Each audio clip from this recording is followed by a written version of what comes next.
Waalaikumsalam warahmatullahi wabarakatuh.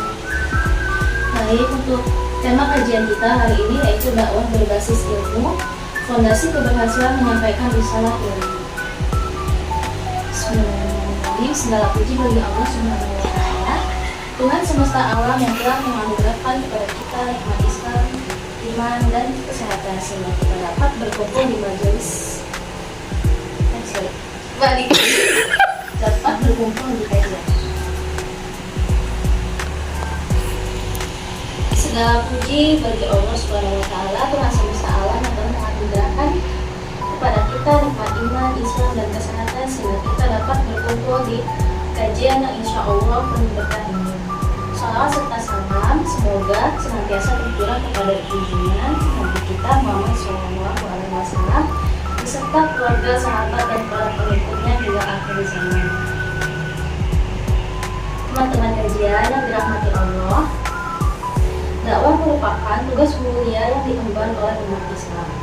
Ia bukan sekadar aktivitas berbicara di depan umum, melainkan sebuah upaya transformatif untuk mengajak manusia kembali kepada jalan Allah. Kemudian mengenal kebenaran dan mengamalkan ajaran-ajarannya. Namun, dakwah bukanlah sekadar semangat atau niat baik semata. Ia harus dilandasi oleh ilmu, pemahaman yang mendalam tentang agama dan hikmah dalam penyampaiannya. Tanpa ilmu, dakwah bisa jadi hanya akan menghasilkan kesalahpahaman bahkan fitnah. Oleh karena itu, pada kesempatan yang berbahagia ini, mari kita bersama-sama mengkaji bagaimana dakwah berbasis ilmu sebagai fondasi keberhasilan dalam menyampaikan risalah ilmu. Nah, isi pembahasan kajian kita pada kali ini yaitu dakwah berbasis ilmu, yang dimana ada beberapa alasan fundamental yang perlu kita pahami bersama. Yang pertama yaitu ilmu sebagai fondasi kebenaran dalam dakwah. Dakwah merupakan penyampaian kebenaran. Bagaimana kita bisa menyampaikan kebenaran jika kita sendiri tidak memiliki pemahaman yang utuh tentangnya. Ilmu adalah cahaya menerangi jalan dakwah, membedakan antara hak dan yang batil, antara yang utama dan yang kurang penting. Tanpa ilmu, seorang dai bisa tersesat dalam memberikan fatwa, menafsirkan ayat atau menjelaskan hukum-hukum syariat. Allah Subhanahu wa Ta'ala berfirman dalam surah Al-Isra ayat 36. Bismillahirrahmanirrahim. Wa la taqfu ma laisa laka bihi ilm innas sam'a wal basara wal fu'ada kullu ulaika kana anhu mas'ula. Yang artinya, dan janganlah kamu mengikuti sesuatu yang tidak kamu miliki pengetahuan tentangnya. Sesungguhnya pendengaran, penglihatan, dan hati nurani semua itu akan dimintai bertanggung jawab dengannya. Nah, ayat ini secara tegas melarang kita untuk berbicara atau bertindak tanpa dasar ilmu. Dalam konteks dakwah, artinya ayat ini berarti setiap kata yang keluar dari lisan seorang dai, setiap nasihat yang diberikan haruslah berlandaskan pada dalil yang kuat, baik dari Al-Quran maupun As-Sunnah, serta pemahaman yang benar dari para ulama yang muktabar. Lalu yang kedua, ilmu menghasilkan hikmah dalam berdakwah. Nah, dakwah ini bukan hanya tentang apa yang disampaikan, tetapi juga tentang bagaimana cara menyampaikannya. Ilmu membimbing seseorang dai untuk berdakwah dengan hikmah, yaitu kebijaksanaan, kesesuaian, dan kemaslahatan. Kemudian hikmah mencakup pemahaman akan kondisi mat'u atau objek dakwah, latar belakang mereka, serta cara penyampaian yang paling efektif dan diterima. Sebagaimana Allah Subhanahu wa Ta'ala berfirman dalam surah An-Nahl ayat 125. Ud'u ila sabili rabbika bil hikmati wal mau'izatil hasanati wajadilhum billati hiya ahsan.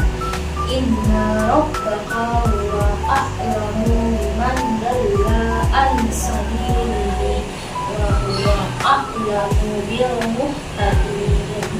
Artinya, Serulah manusia kepada jalan Tuhanmu dengan hikmah dan pelajaran yang baik, dan bantahlah mereka dengan cara yang lebih baik. Sesungguhnya Tuhanmu dialah yang lebih mengetahui tentang siapa yang tersesat dari jalannya, dan dialah yang lebih mengetahui orang-orang yang mendapat petunjuk. Nah, dari ayat ini adalah pedoman emas dalam berdakwah. Ia menekankan 3 pilar utama.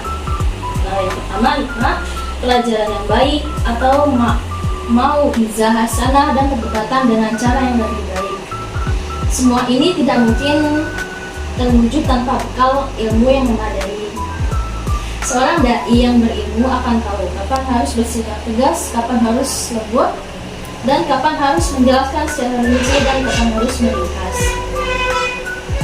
Seorang dai, ia akan mampu menggunakan bahasa yang mudah dipahami, memberikan contoh yang relevan, dan menjawab pertanyaan dengan tepat. Kemudian, yang ketiga adalah ilmu melindungi dari kesalahan dan penyesatan.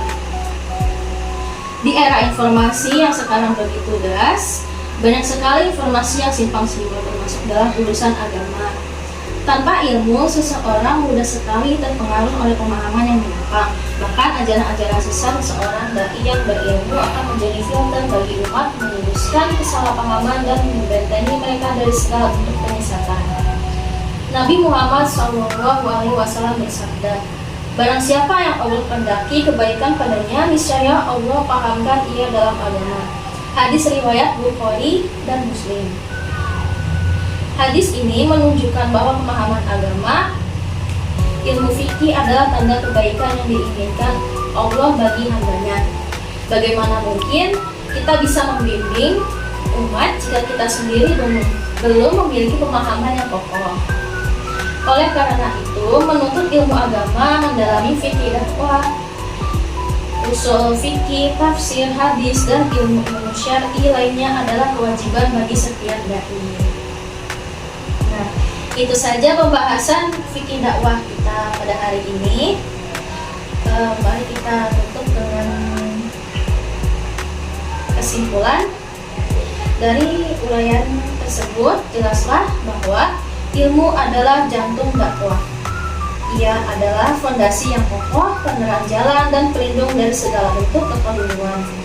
Maka dari itu, mari kita jadikan menuntut ilmu sebagai prioritas utama dalam perjalanan dakwah kita. Bagi para dai, teruslah belajar, membaca, mengkaji, dan berdiskusi dengan para ulama. Jangan pernah merasa cukup dengan ilmu yang telah dimiliki, karena lautan ilmu Allah itu sangatlah luas. Bagi kita semua, marilah kita senantiasa haus akan ilmu agama, agar kita tidak mudah terombang-ambing oleh arus pemahaman yang keliru, dan agar kita dapat menjadi umat yang cerdas dan berpegang teguh pada kebenaran. Semoga Allah senantiasa memberikan kita taufik dan hidayahnya untuk menjadi para dai yang berilmu, bijaksana, dan ikhlas dalam menyampaikan risalahnya. Semoga setiap langkah dakwah kita ini senantiasa diridhoi oleh Allah, dan semoga kita semua termasuk golongan orang-orang yang mendapatkan keberkahan dunia akhirat. Billahi taufiq wal hidayah. Wassalamualaikum warahmatullahi wabarakatuh. Waalaikumsalam warahmatullahi wabarakatuh.